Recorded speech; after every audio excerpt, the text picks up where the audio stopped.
Ne? Dolap.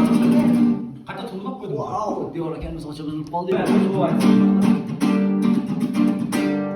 Men orzu qilgan hayot boshqacha edi, boshqacha edi.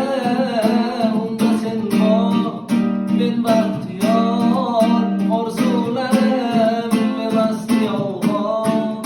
Sendan keyin tamom bo'ldim men, yuragimni zarba sol, dilim bor.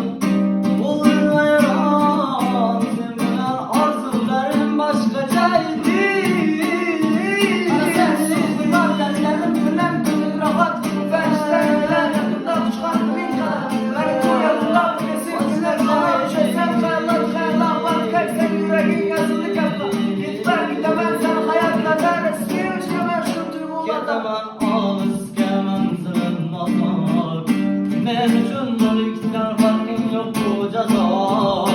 Orzuyim bor.